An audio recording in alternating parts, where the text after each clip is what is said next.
আসসালামু আলাইকুম সবাইকে, আমি মোহাম্মদ ইকরাম চলে এসেছি অ্যাসাইনমেন্ট সলভের ভিডিও নিয়ে। আমি কিন্তু বলেছিলাম যে অ্যাসাইনমেন্ট সলভের ভিডিও নিয়ে আসবো, তো অনেক স্টুডেন্ট অনেক বলে মানে আমাকে লাইক রিকোয়েস্ট করেছিল যে ভাই অ্যাসাইনমেন্টের সলভের ভিডিওগুলো আনেন। তো এর আগের সপ্তাহে যেই অ্যাসাইনমেন্টগুলো ছিল সেগুলো হয়তো আনা হয়নি, আমার পরীক্ষায় আলাদা কিছু কাজের কারণে বিজি হয়ে গিয়েছিলাম। তো আশা করি এখন থেকে ক্রমান্বয়ে অ্যাসাইনমেন্ট সলভের ভিডিওগুলো দিয়ে দেওয়ার চেষ্টা করব। তো আজকে আমরা যে অ্যাসাইনমেন্ট সলভটা করবো সেটা হলো, গতকাল কিন্তু আমাদের 4th উইকের অ্যাসাইনমেন্টগুলো দিয়ে দেওয়া হয়েছে। তো সেটার মধ্যে পদার্থবিজ্ঞান যে অ্যাসাইনমেন্টটা, পদার্থবিজ্ঞানের 3 নম্বর অ্যাসাইনমেন্ট, যেটা আমরা এখন সলভ করবো, যেটা কাজ ক্ষমতা শক্তি অধ্যায়ের এবং গতি অধ্যায়। আচ্ছা, তো চলো আমরা শুরু করি।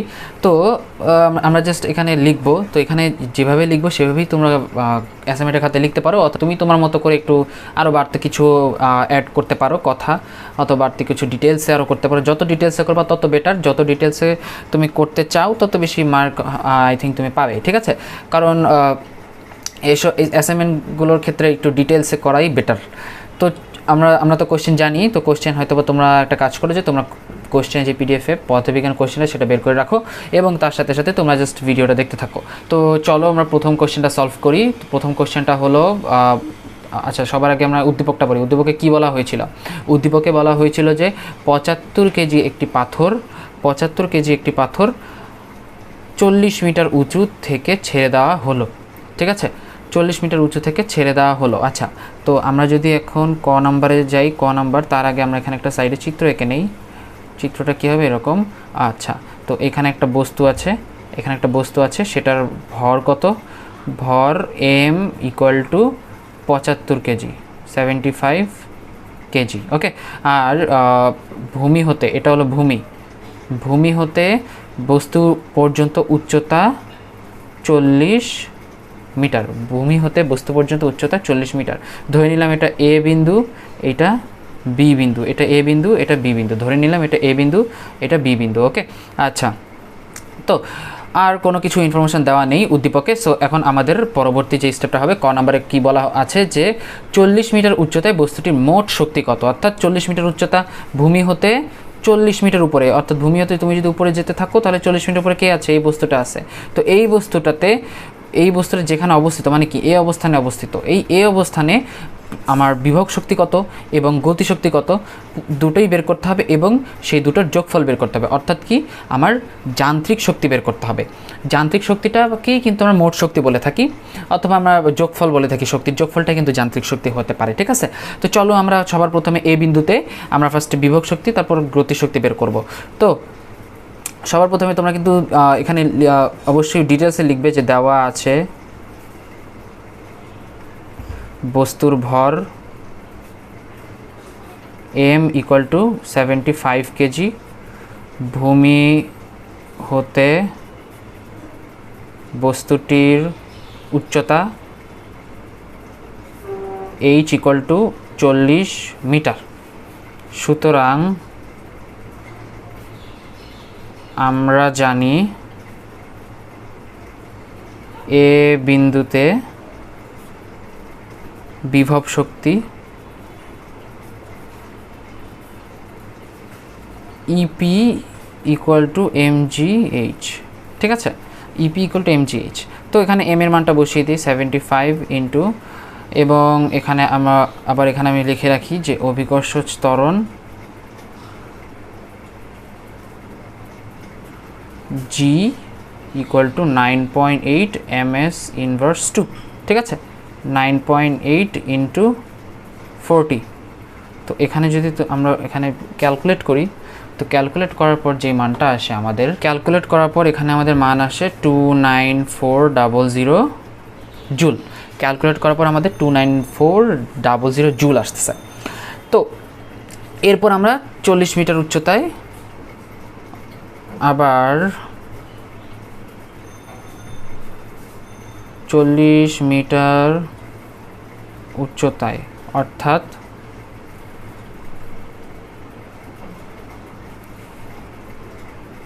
এ বিন্দুতে গতিশক্তি EK = ½ mv², ঠিক আছে? আচ্ছা, তো v² এখানে আমরা যদি v² = u² + 2gh, কারণ পরন্ত বস্তু এটা পড়বে, ঠিক আছে। তো 2gh, তো এখানে কিন্তু এই অবস্থানে কিন্তু আমরা যদি খেয়াল করো, এই অবস্থানে কিন্তু বস্তুটা স্থির, এটা কোনো মুভ করে নাই। তো মুভ যেহেতু করেনি, এটা কোনো দূরত্ব অতিক্রম করেনি, অর্থাৎ কোনো উচ্চতা কোনো অতিক্রম করে নেই। যেহেতু কোনো উচ্চতা অতিক্রম করে নেই, দ্যাট মিন্স তার উচ্চতা কিন্তু শূন্য এবং তার আদিবেগও কিন্তু শূন্য। 0² প্লাস 2 ইন্টু জি ইন্টু 0, তার মানে পুরোটাই কিন্তু শূন্য হয়ে যায়। এবং এখানে যদি আমি এই শূন্যটা বসিয়ে দেই m ইন্টু 0, তার মানে কী হবে, পুরোটাই 0 জুল। ঠিক আছে, আশা করি তোমরা বুঝতে পেরেছো এখানে কিভাবে শূন্য হলো। কারণ আমাদের কিন্তু গতিশক্তির ক্ষেত্রে কী হয়, যে বস্তুটা কতটুকু অতিক্রম করলো সেই আমরা খাতিরে কিন্তু এইচের মানটা নিয়ে থাকি। ঠিক আছে, এইচের মানটা নিয়ে থাকি। তো এখানে যেহেতু এইচের কোনো পরিবর্তন হচ্ছে না, অর্থাৎ এইচ যেরকম আছে, মানে বস্তুটা যেখানে আছে সেখানেই স্থির, তার মানে তার আদিবেগটা শূন্য হবে এবং তার উচ্চতাটা কিন্তু শূন্য হবে। তো আমরা কিন্তু বিভব শক্তি এবং গতিশক্তি বের করে ফেলেছি, আমরা এখন মোট শক্তি বের করব।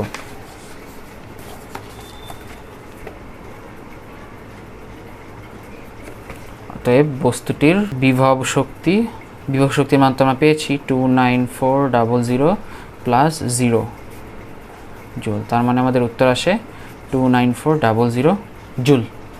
ঠিক আছে, সুতরাং 29400 জুল।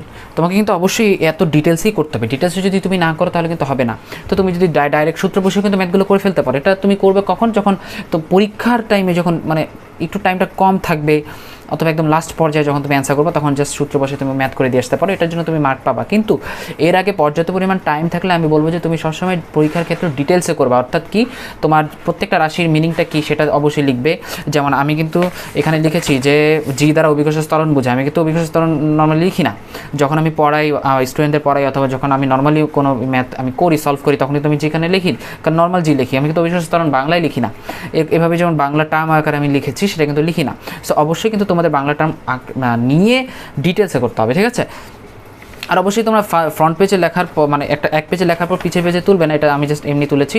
বাট অবশ্যই এই পেজে যদি লেখা হয়ে যায় তারপর এই পেজে তুলবে, এটা তো তোমরা জানোই, প্রথমে তো তোমরা অ্যাসাইনমেন্ট করেছোই। ঠিক আছে, তো চলো আমরা এখন দ্বিতীয় নাম্বার কোশ্চেনটায় চলে যাই। দ্বিতীয় নাম্বার কোশ্চেনটা কী বলেছে আমরা একটু দেখি স্ক্রিনে। দ্বিতীয় নাম্বার কোশ্চেনে বলেছে যে 40 মিটার উচ্চতায় বস্তুটি মোট শক্তি কী কী রূপে রয়েছে ব্যাখ্যা করো। 40 মিটার উচ্চতায় বস্তুটি কী কী রূপে রয়েছে, 40 মিটার উচ্চ। আচ্ছা ঠিক আছে, খ নাম্বার। তো আমরা আবার চিত্রটা একটু আঁকি। তো এটার মোট উচ্চতা হলো 40 মিটার। তো এ বিন্দু বি বিন্দু এখানে বস্তুটা আছে। তো এই বস্তুটা থাকার কারণে এখানে কি কি রূপে শক্তিটা রয়েছে, অথবা মোট শক্তি কি কি রূপগুলো কি, সেগুলো আমাদের আলোচনা করতে হবে। তো এটা কাইন্ড অফ তোমার অনুধাবনমূলক কোশ্চেনের মতো, অনুধাবনমূলক কোশ্চেন যেরকম হয়ে থাকে। তো আমরা এখানে একটা অ্যান্সার লেখা আছে, তো সেটা আমরা জাস্ট রিডিং আকারে তোমাদের বুঝিয়ে দিব। তো দেখো এখানে কি বলা হয়েছে, যে 40 মিটার উচ্চতায় যখন বস্তুটির অবস্থান, 40 মিটার উচ্চতায় যখন বস্তুটি অবস্থান করবে, তখন বস্তুটি শুধু বিভব শক্তি বিদ্যমান থাকবে। অর্থাৎ এখানে কি বলেছে, যে যখন বস্তুটি একদম উপরে রয়েছে, একদম 40 মিটার উপরে রয়েছে, তার মানে তো অবশ্যই তাতে বিভব শক্তি কাজ করতেছে। কারণ কি, ভূমি তাকে আকর্ষণ করতেছে, এবং ভূমি আকর্ষণ করার কারণে কিন্তু একটা অভিকর্ষের বল তৈরি করতেছে, এবং অভিকর্ষ বলের কারণে কিন্তু এর মধ্যে সঞ্চিত শক্তি তৈরি হচ্ছে, তাই না? যেটা কি হবে, যেটা যখন সে মুভ করবে তখন গতিশক্তিতে রূপান্তরিত হবে। অবশ্যই তাহলে আমি বলতে পারবো যে 40 মিটার উচ্চতায়, অর্থাৎ কি একটা নির্দিষ্ট উচ্চতায় কি আছে, যে বিভব শক্তি বিদ্যমান। আমরা জানি কোনো বস্তুর অবস্থানে পরিবর্তন, এর ফলে বস্তুর মধ্যে যে শক্তির সঞ্চয় হয় তাকে বিভব শক্তি বলে, এটা তো আমরা সবাই জানি। তো যেহেতু বস্তুটি ভূমি থেকে 40 মিটার উচ্চতায় তোলা হয়েছে, ফলে বস্তুটি অবস্থানে পরিবর্তন ঘটেছে। তার মানে এক অবস্থান থেকে অন্য অবস্থান, মানে কি, যখন অবশ্যই সে ভূমিতে ছিল, ভূমি থেকে তো উপরে উঠানো হয়েছে, তাই না? তো তার এক অবস্থানে পরিবর্তনের ফলে কিন্তু তারপর এখানে এসে তার মধ্যে একটা শক্তির একটা সঞ্চয় হয়েছে। সেই শক্তিটাই কিন্তু বিভিন্ন রূপে ট্রান্সফার হবে। তো তারপর দেখি আমরা, আর বস্তুর অবস্থানে পরিবর্তনের ফলে বস্তু কাজ করার সামর্থ্য অর্জন করেছে। যখন বস্তুটিকে ছেড়ে দেওয়া হয় তখন সেটি একটি বেগে পতিত হয়, অর্থাৎ কি, যখন বেগ প্রাপ্ত হয় তখন আবার সে অন্য শক্তিতে রূপান্তরিত হয়, তখন সেটি একটি বেগে পতিত হবে, এবং সেই সঞ্চিত বিভব শক্তি গতিশক্তিতে পরিণত হতে থাকবে, এবং ভূমি স্পর্শের মুহূর্তে বস্তুটি বিভব শক্তি নিঃশেষ হবে। অর্থাৎ আমি যদি আরেকবার আমি বলি যে বস্তুটি যখন নিচে পড়তে থাকবে তখন কি গতিশক্তি বাড়তে থাকবে এবং তার বিভব শক্তি কিন্তু কমতে থাকবে, কারণ কি ভূমির যত কাছে আসবে আকর্ষণটা তত কমতে থাকবে, তাই না? দেখো যদি এর নিচে পড়তে থাকে তখন কিন্তু তার বিভব শক্তিটা কমতে থাকবে, ঠিক আছে, কারণ তত দ্রুত সে নিচে পড়বে আর তার গতিশক্তিটা কিন্তু বাড়তে থাকবে। ওকে, তো এখানে এই কথাটাই বলা হয়েছে। অবশ্য আশা করি তোমরা বুঝতে পেরেছো খ নাম্বারের কোশ্চেনটা এবং খ নাম্বারের কোশ্চেনের উত্তরটা তোমরা দেখে নিতে পারো এবং ছবি তুলে নিতে পারো। তোমাদের মতো আরও বাড়তি কিছু ইনফরমেশন তোমরা অ্যাড করতে পারো এখানে। আচ্ছা, আমরা এখন ইম্পর্ট্যান্ট আরেকটা কোশ্চেন, সেটা হলো গ নাম্বার, সেটাতে চলে যাই।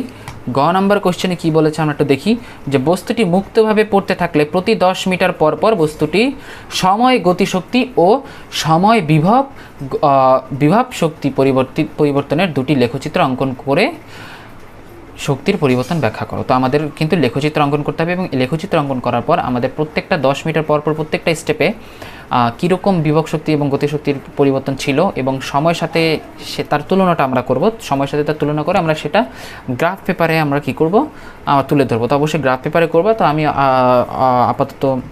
অবশ্যই গ্রাফ পেপারে করবো। তো আমি আপাতত তোমাদের খাতায় করে দিচ্ছি। তো আমরা এখন গ নাম্বারে চলে যাই। গ নাম্বারে বলা হয়েছিল কি যে 10 মিটার পর পর বস্তুটির গতিশক্তি ও সময় গতিশক্তি ও সময় বিভব শক্তি আমাদের বের করতে হবে, পরিবর্তনটি বের করতে হবে এবং লেখচিত্র আঁকতে হবে। তো গ নাম্বার যে কোয়েশ্চেনটা, তার আগে আমরা একটু দেখি চিত্রটা যদি আঁকি আমরা। তো একদম উপরে এ বিন্দুতে কিন্তু এটা 40 মিটার, তাই না? তারপর এরপর আমরা 10 10 করে কমাবো, অর্থাৎ কি এখানে 30 মিটার, এখানে 20 মিটার এবং এখানে 10 মিটার। অর্থাৎ কি আমরা কয়টা স্টেপে ভাগ করলাম? যদি আমরা 40কে 10 10 করে ভাগ করি তার মানে 4টা স্টেপ হয়, প্রথম, দ্বিতীয়, তৃতীয়, চতুর্থ, ঠিক আছে? এভাবে 4টা স্টেপে আমরা 4 বার করে গতিশক্তি, বিভব শক্তি এগুলো বের করব, ঠিক আছে? আচ্ছা, তো সবার প্রথমে বস্তুটি যখন এখানে আছে, সে কিন্তু নিচে পড়বে। 10 মিটার অতিক্রম করার পর সে কিন্তু 30 মিটার উচ্চতায় চলে আসবে, তাই না? 30 মিটার উচ্চতায় চলে আসার পর আমরা কি করব এখন এখানে এই বিন্দুটাতে, অর্থাৎ কি এটা আমরা দিলাম সি বিন্দু, ঠিক আছে? সি বিন্দুতে এখন আমরা গতিশক্তি আর বিভব শক্তি বের করব। অর্থাৎ এ বিন্দু থেকে এম ভরের বস্তুটি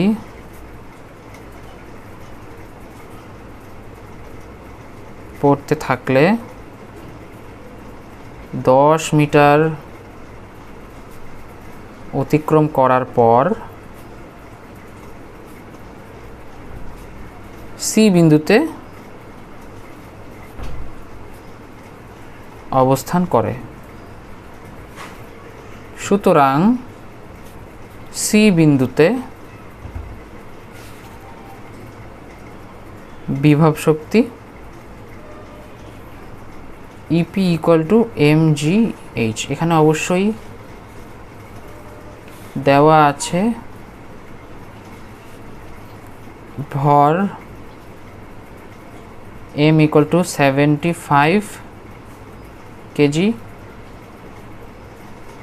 উচ্চতা। এখন আমরা একটা জিনিস দেখব, বিভব শক্তি না, এখানে বিভব শক্তি পেলে এখন উচ্চতা কতটুকু নিব? কোন বিন্দু? সি বিন্দু। কিন্তু তো সি বিন্দুটা ভূমি থেকে কত উচ্চতায় আছে? সি বিন্দু কিন্তু ভূমি থেকে 30 মিটার উচ্চতায় আছে। মানে কি এখন 30 মিটার উচ্চতায় কিন্তু আমরা সি বিন্দুটা রেখেছি। তার মানে ভূমি হতে সি বিন্দু 30 মিটার উচ্চতায়। খেয়াল করো, আমরা বিভব শক্তি তখনই নিব যখন ভূমি থেকে একটা নির্দিষ্ট উচ্চতায় কোনো বস্তুটা থাকবে, ততটুকু উচ্চতাটা আমরা বিভব শক্তির ক্ষেত্রে আমরা ইউজ করব। আমরা কিন্তু 10 মিটার ইউজ করব না, কারণ 10 মিটার তো অতিক্রম করে। এটা গতিশক্তির বেলায় আমরা ইউজ করব এবং বিভব শক্তির বেলায় ওই বস্তুটা সি বিন্দুতে আসার পর কতটুকু উচ্চতায় আছে ভূমি থেকে সেটা আমরা বের করব, ঠিক আছে? তো সেটা কি হবে? উচ্চতা h ইকুয়াল টু 30 মিটার, ঠিক আছে? আচ্ছা, জি অভিকর্ষ ত্বরণ জি ইকুয়াল টু 9.8 ms ইনভার্স 2। আচ্ছা, তো আমরা এখানে মানগুলো বসিয়ে দিই। 75 ইন্টু 30 ইন্টু, আচ্ছা এটা 9.8 হবে, 9.8 ইন্টু 30, ঠিক আছে? তো তো দেখো এখানে আমরা ক্যালকুলেশন যদি করি তাহলে কি হবে 22050 জুল। অবশ্যই তোমরা এটা ক্যালকুলেট করে নেবে, হয়তো বা আমার এখানে ক্যালকুলেশন করতে ভুল হতে পারে। তোমরা যেটাই দেখবে না কেন সেটা আবার তোমরা ক্যালকুলেটরের মান বসিয়ে ক্যালকুলেট করে নেবে, তবে সেই অনুযায়ী বাকি প্রসেসটা করলে হয়ে যাবে। হয়তো বা ক্যালকুলেটর মানের ক্ষেত্রে একটু হয়তো হালকা পাতলা ভুল হতে পারে অথবা নাও হতে পারে, তাও আমি বলবো যে তোমরা রিচেক করে নিবে, ঠিক আছে। এবং সি বিন্দুতে বিভব শক্তি গতিশক্তি সি বিন্দুতে গতিশক্তি E K equal to half M V square. এখন আমরা ভি এর মানটা বের করবো, V square equal to E square plus 2gh। হ্যাঁ, যেখানে এইচ ইকুয়াল টু কত মিটার হবে, এইচ ইকুয়াল টু দেখো বস্তুটা এখান থেকে এ বিন্দু থেকে সি বিন্দুতে এসেছে, তো এই বিন্দু থেকে সি বিন্দু পর্যন্ত তার অতিক্রান্ত উচ্চতা কত, 10 মিটার। অতিক্রান্ত উচ্চতা কিন্তু 10 মিটার, তাই আমরা কিন্তু এখানে 10 নিয়েছি, ঠিক আছে। তো এইচ ইকুয়াল টু 10 মিটার। তারপর দেখো কি করতে হবে, 10 মিটার নেওয়ার পর এখানে আমরা কিন্তু ইউ কিন্তু আমরা আদিবেগ 0, তো চলো আমরা পরবর্তী স্টেপটা করি। তার মানে V square equal two 2gh, তো ভি স্কোয়ার ইকুয়াল টু 2 × 9.8 × 10। তো এই জিনিসটা আমরা এখানে বসিয়ে দিই, হাফ ইন্টু 75 ইন্টু 2 × 9.8 × 10, ঠিক আছে। তো এখন এই 2 তো কাটাকাটি যায়, তারপর দেখো কি থাকে 7350 জুল। কোনো তোমরা ক্যালকুলেশনটা আবার করে নেবে, ঠিক আছে। তো আমরা এখন কি পেয়ে গেলাম, আমরা কিন্তু সি বিন্দুতে আমরা দুইটা জিনিস পেয়ে গেলাম, বিভব শক্তি এবং গতিশক্তি পেয়ে গেলাম, ঠিক আছে। বিভব শক্তি এবং গতিশক্তি পেয়ে গেলাম। এখন এতটুকু উচ্চতায়, এখন 10 মিটার উচ্চতায় কতটুকু পথ অতিক্রম করেছে সেটা আমাদের বের করতে হবে, ঠিক আছে। 10 মিটার উচ্চতায় কতটুকু, এখন এই 10 মিটার উচ্চতায় কতটুকু সময় সে সি বিন্দুতে এসেছে সেই সময়টা আমাদের বের করতে হবে। এই সময়টা বের করার পর আমরা কিন্তু সি বিন্দুর বিভব শক্তি পেয়ে যাব, গতিশক্তি পেয়ে যাব এবং সময় পেয়ে যাব। তো চলো আমরা সময়টা বের করে ফেলি। সময়টা কিভাবে হবে আমরা যদি এখানে করি, চিত্র এখানে রেখে, আচ্ছা। তো সুতরাং সি বিন্দুতে আসতে সময় S equal to UT plus half GT square, ঠিক আছে। তো এখানে তো ইউ ইকুয়াল টু 0 হবে অবশ্যই, এবং 0 হওয়ার পর টি এর মান তো আমাদের লাগবে, এই এসের বদলে এটা আমরা এইচ দিব, এইচ। তার মানে এইচ ইকুয়াল টু কত মিটার পথ অতিক্রম করে, 10 মিটার পথ অতিক্রম করে, ঠিক আছে। এখানে কিন্তু অবশ্যই লিখবা উচ্চতা, এটা সময়, আর এটা হলো আদিবেগ, এভাবে লিখতে হবে, ঠিক আছে। তো আদিবেগ তো 0, তার মানে half into G into T square 10। তো টিটা উপাশে নিয়েছে 2 × 10 divided by G √/, equal to T equal to √/, 20/9.8। তার মানে এখানে আমাদের যে মানটা আসতেছে সেটা আমরা এখানে বসিয়ে দেব। আচ্ছা, তো এখন আমরা এখানে টি এর মানটা বের করব। টি এর মানটা কত আসে আমরা দেখে নিই, 20 ডিভাইডেড বাই 9.8 √/, অ্যান্সার তারপরে 1.4243 দিব, 428 যেহেতু আসছে তো আমরা 1.43 দিয়ে দিব, ঠিক আছে। ওকে, তারপর হলো আমরা এখন পরবর্তী যেই আমাদের, এই দেখো পরবর্তী কিন্তু সি বিন্দু থেকে তারপর কোন বিন্দুতে চলে আসলো, সি বিন্দু থেকে তারপর চলে আসলো ডি বিন্দুতে। তো ডি বিন্দুতে আমাদের দূরত্ব কত, এখানে অতিক্রান্ত দূরত্ব কত, এখানে 10 মিটার, ঠিক আছে। অতিক্রান্ত দূরত্ব কিন্তু 10 মিটার, বাট আমরা কিন্তু এখানে 10 মিটারটা নিয়ে কিন্তু করব না, ঠিক আছে। আমরা দেখব কি একদম ফার্স্ট থেকে একদম কত মিটার অতিক্রম করলো ডি বিন্দু পর্যন্ত, ঠিক আছে। বাট আমরা দেখব জাস্ট পার্থক্য করবো যে 10 মিটারের একটা জাস্ট পার্থক্য যাতে থাকে, ঠিক আছে। তো চলো ডি বিন্দুতে আমরা যদি একটু সাজিয়ে লিখি, আরও 10 মিটার অতিক্রম করার পর, আরও 10 মিটার অতিক্রম করার পর ডি বিন্দুতে পৌঁছায়। এই যে এখানে যদি আমরা চিত্রটা দেখি, এই পাশে রেখে দিলাম, ডি বিন্দুতে পৌঁছায়। অতএব ডি বিন্দুতে বিভব শক্তি ইপি ইকুয়াল টু mgh, এখানে উচ্চতা হবে h ইকুয়াল টু 20 মিটার। কারণ কি, ডি বিন্দু এখন 20 মিটার উপরে 20 মিটার ভূমি থেকে 20 মিটার উপরে অবস্থিত, ঠিক আছে। তো এখানে 20 মিটার হবে h, আর এম এর মান তো আমরা জানি, আর এখানে রাখার দরকার নেই।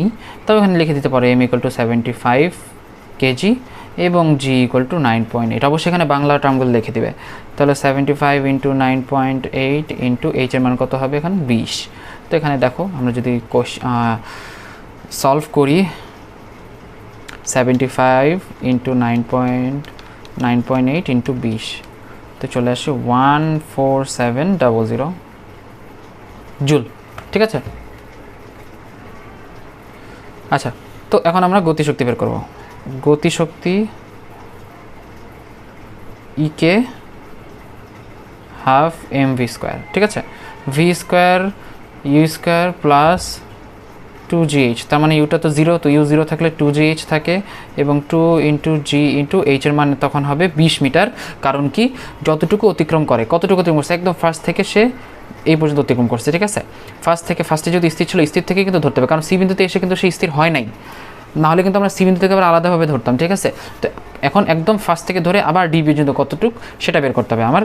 তো এখানে আমি ইকেটা বের করবো, half into 75 into 2 into G into 20, তো 2 কাটা, তার মানে আমাদের এখানে দাঁড়াচ্ছে 75 ইন্টু 9.8 ইন্টু 20।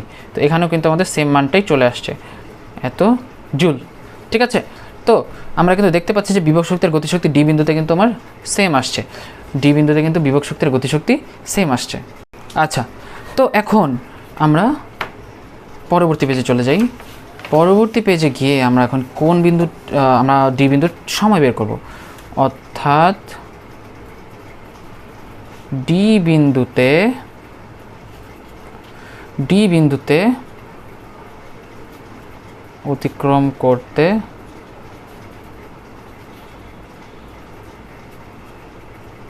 প্রয়োজনীয় সময় সেমভাবে U T plus half GT square, সেখান এইচ ইকুয়াল টু এইচ হবে সেটা,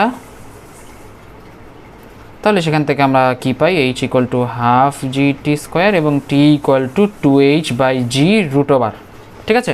তো এখান থেকে আমরা এইচ এর মান 20 বসাবো, 20, জি এর মান 9.8, এবং তো আর তো কোনো কিছু নেই, টি এর মান তো আমাদের বের করতে হবে। সুতরাং আমরা এখানে বের করি, দেখো টি ইকুয়াল টু 2 ইন্টু 20 ভাগ 9.8 রুট ওভার, এখান থেকে আমাদের চলে আসে 2.02 সেকেন্ড, ঠিক আছে। 2.02, এখানে আমরা সেকেন্ড দিয়ে দিই, আমাদের অবশ্যই এককগুলো কিন্তু দিয়ে দিতে হবে। এম এস ইনভার্স 2, এখানে এম এস ইনভার্স 1, ঠিক আছে।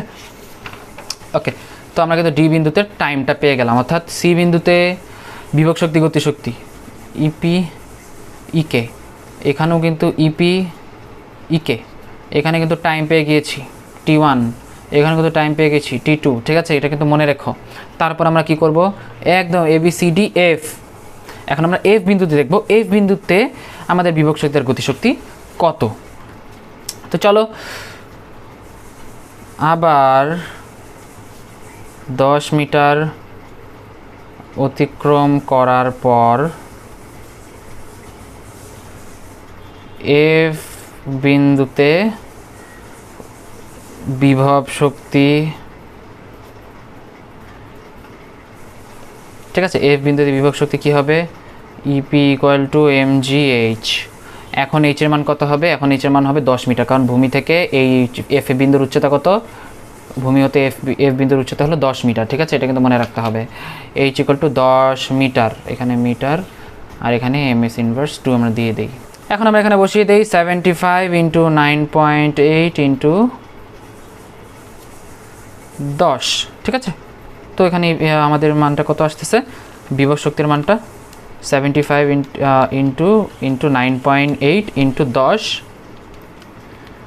7350, ঠিক আছে, জুল। এবং গতিশক্তি ইকে half M V square equal to E square plus 2gh। তো দেখো এখানে V square equal to E square plus 2gh, তার মানে 2 ইন্টু জি ইন্টু এইচ। ঠিক আছে, তো আমরা এখানে 2 ইন্টু 9.8 ইন্টু উচ্চতা কত বসাবো? আমরা উচ্চতা বসাবো হলো এইখান থেকে এই পর্যন্ত, এফ পর্যন্ত। তো এফ পর্যন্ত মানে কি 10 মিটার কম, তার মানে 40 থেকে 10 মিটার কম হলে কত? একদম এ বিন্দু থেকে এফ বিন্দু পর্যন্ত উচ্চতা হলো 30 মিটার। ঠিক আছে, তো 30 বসাবো। তো এটা এখানে বসিয়ে দিই, half into M into 2 into 9.8 into 30, এটা কাটা 75 ইন্টু 9.8 ইন্টু 30। ঠিক আছে, তো দেখো এখানে মানটা আমাদের কত আসে? 735। আচ্ছা না, এটা মতো আমাদের 7350 আসে না, সরি, এখানে আসে 22050। আমরা যদি আরেকবার ক্যালকুলেট করি 75 ইন্টু 9.8 ইন্টু 30। ঠিক আছে, আচ্ছা 22050 জুল। আচ্ছা, তো এখানে আমাদের টাইমটা বের করতে হবে। অতএব এফ বিন্দুতে টাইম, এটা হলো এফ বিন্দুতে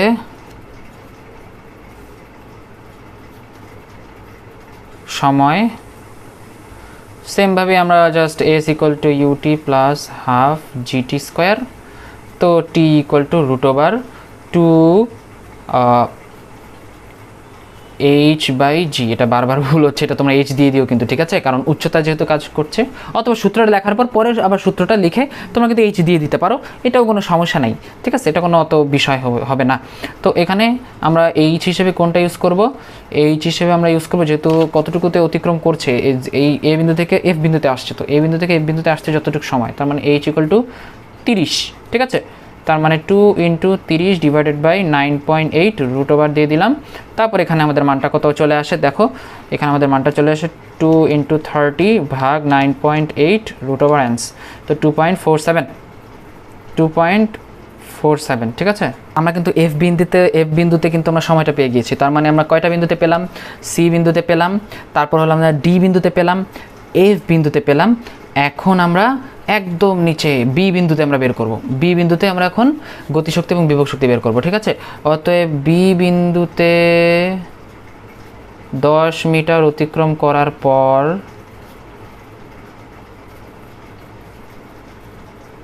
বিভব শক্তি, ঠিক আছে, ইপি ইকুয়াল টু mgh, এখানে হবে 0, কারণ বি বিন্দুতে উচ্চতা 0, এটা লিখে দিবে। ঠিক আছে, কারণ বি বিন্দুতে কিন্তু কোনো অভিকর্ষ ত্বরণ কাজ করতেছে না, এবং অভিকর্ষ ত্বরণ কাজ না করলে কিন্তু সেখানে কোনো বিভব শক্তি কাজ করবে না।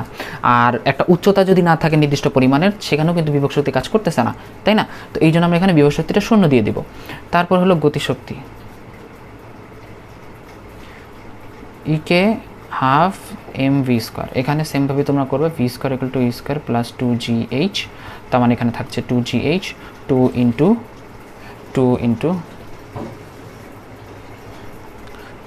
9.8 ইন্টু কত? এইচের মানটা আমরা কত বসাবো?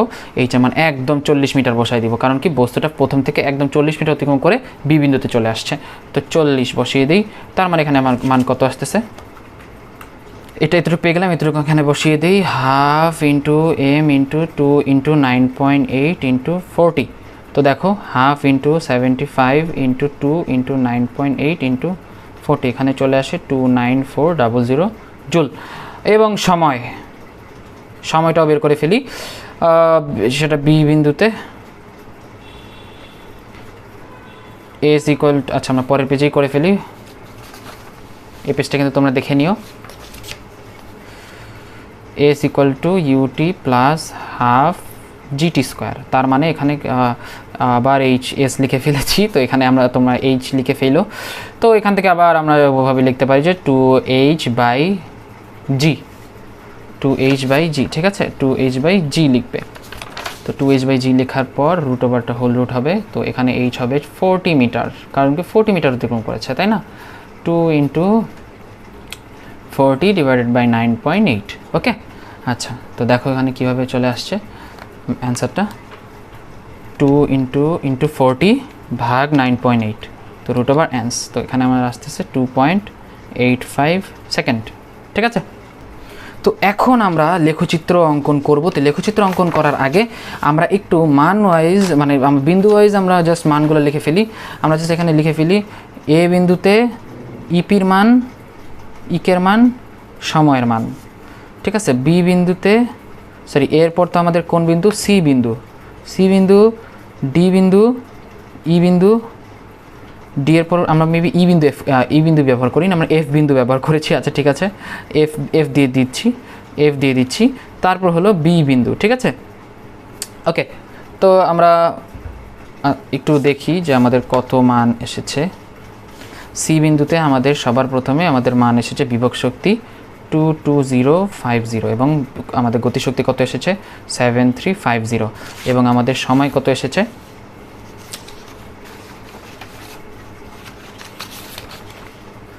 সি বিন্দুতে আসতে সময় লেগেছে আমাদের 1.43, ঠিক আছে। এরপর আমাদের কিন্তু ডি বিন্দু, সি বিন্দু আমার কিন্তু কাজ শেষ, সি বিন্দুর কাজ শেষ। এখন ডি বিন্দুটা কেমনে দেখবো আমরা, এই যে ডি বিন্দুতে বিভব শক্তি কত 14700 এবং আমার গতিশক্তি কত 14700 এবং ডি বিন্দুতে আমার সময় কত, ডি বিন্দুতে সময় হলো 2.02 সেকেন্ড। এখন আমরা এফ বিন্দুতে বিভব শক্তি 7350 এবং গতিশক্তি 22050 এবং আমার এখানে সময় কত, সময়টা কত এখানে এফ বিন্দুতে সময় হলো, আচ্ছা এফ বিন্দুতে সময় আমরা মেবি এখানে লিখেছি, এই যে